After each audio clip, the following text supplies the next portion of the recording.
இடைக்கால பட்ஜெட்டில் 5 லட்சம் வரை வருமானம் உள்ளவர்களுக்கு வரி விலக்கு என்பது இந்த பட்ஜெட்டில் உறுதிப்படுத்தப்பட்டிருக்கிறது. இன்றைய தினம் தாக்கல் செய்யப்பட்டிருக்கின்ற மத்திய பட்ஜெட் நடுத்தர கீழ் நடுத்தர மக்களுக்கு ஆதரவான சாதகமான பட்ஜெட் ஆகும். அதோடு மட்டுமல்ல, நாட்டில் இருக்கின்ற பிரச்சனையே ரெண்டு தான். ஒன்று விவசாயம் மற்றும் வேலைவாய்ப்பு. விவசாயத்துறையில் மத்திய அரசாங்கமே மூலதனம் செய்யும் என்று அறிவித்திருப்பது இது முதல் முறையாகும். ஆகவே கிராமப்புறத்திலே வேலைவாய்ப்பு வளர்ச்சி அதன் மூலமாக அதிகரிக்கும். அதோடு மட்டுமல்லாது, கிராமப்புற சாலைகள் மற்றும் உள்கட்டமைப்பு வசதிகளில் அதிகமான மூலதனம் என்பது ஒட்டுமொத்த வேலைவாய்ப்பு வளர்ச்சிக்கு அது அடிகோலும். ஆகவே கிராமப்புற மக்களுடைய வளர்ச்சி மற்றும் வேலை வாய்ப்பினை உருவாக்குவதை மையமாக வைத்து இந்த பட்ஜெட்டானது கொண்டு வரப்பட்டிருக்கிறது. எப்படி 2014 இந்த நாட்டில் 9 கோடி வீடுகளுக்கு கழிவறை வசதி ஏற்படுத்தி தரப்படும் என்று அறிவிக்கப்பட்டது பூர்த்தி செய்யப்பட்டிருக்கிறது.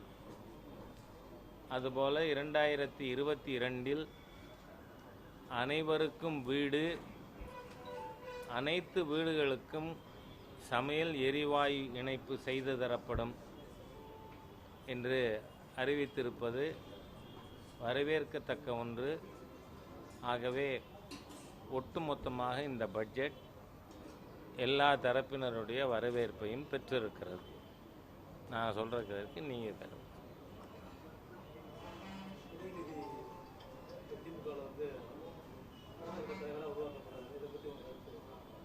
அதாவது ஒரு முறை பொதுவாக சொல்ல போனால் சங்கர மடம்னு ஒன்று இல்லைன்னா இந்த திமுகவுக்கு பிழைப்பே கிடையாது. அதனால் அதை சொல்லியே அரசியலுக்கு வந்தவர்கள். அதனால் கருணாநிதி அவர்கள் திமுக ஒன்றும் சங்கர மடம் இல்லை அப்படின்னு சொன்னார். ஒரு விஷயத்தை தெளிவுபடுத்த விரும்புகிறேன்.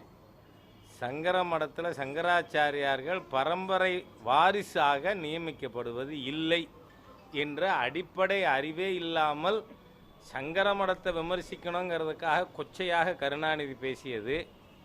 ஆனால் இன்றைய தினம் என்னுடைய அருமை நண்பர் சாமிநாதன் அவர்களே அப்படியே தூக்கி டஸ்ட்பின்னில் போட்டுட்டு தன் மகன் உதயநிதி ஸ்டாலினை திராவிட முன்னேற்ற கழகத்தின் இளைஞரணி செயலாளராக ஸ்டாலின் அவர்கள் அறிவிச்சிருக்கார்.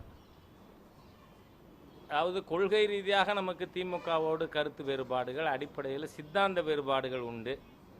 ஆனால் எதுவாக இருந்தாலும் DMK has lost the justification of being in political field.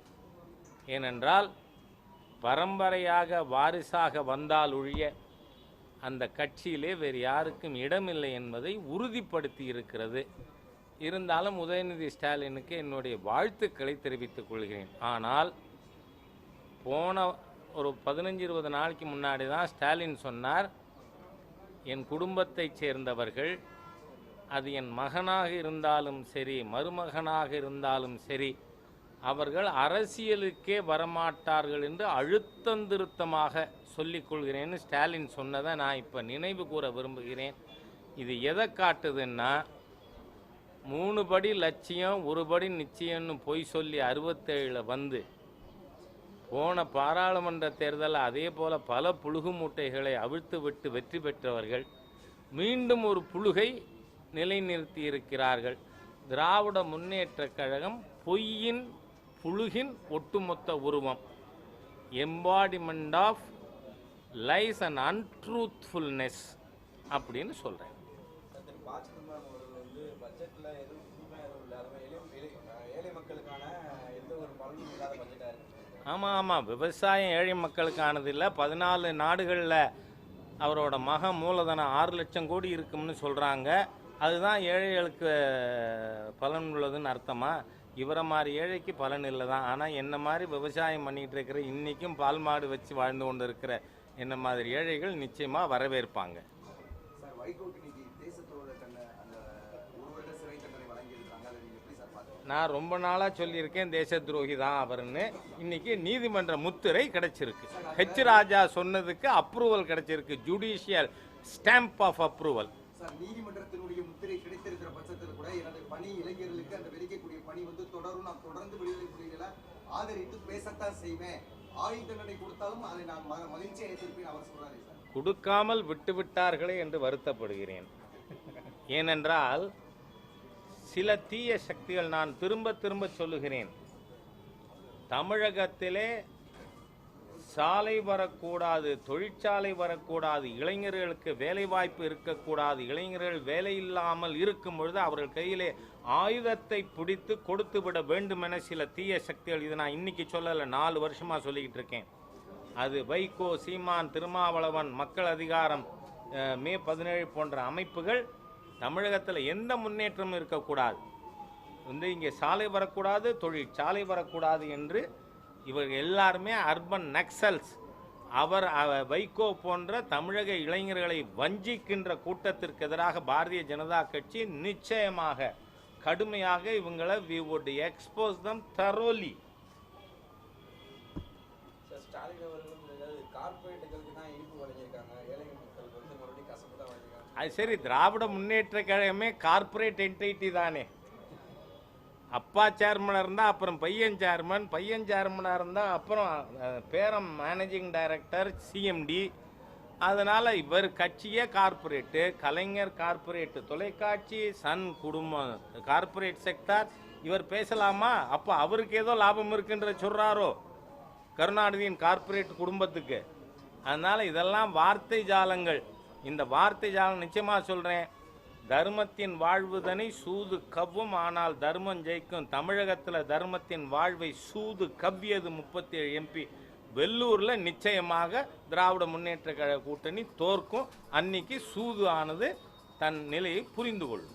தென் மாவட்ட மக்கள் எதிர்பார்த்த விஷயங்கள் ஒன்று எய்ம்ஸ் மருத்துவமனை சார். அதற்கான சில எய்ம்ஸ் மருத்துவமனை ஏற்கனவே அறிவிச்சிருக்கு. லேண்டு கொடுத்ததும் அதுக்கானது வேலைகள் நடக்கும். பிரதமர் அடிக்கல் நாட்டியிருக்கார். தென் மாவட்டம், அப்புறம் தமிழ்நாடு, இப்படி வேண்டாம். இந்த நாட்டில் இந்த பட்ஜெட்டு நாடு முழுவதும் உள்ளவர்களுக்கான பட்ஜெட். Okay, thank you.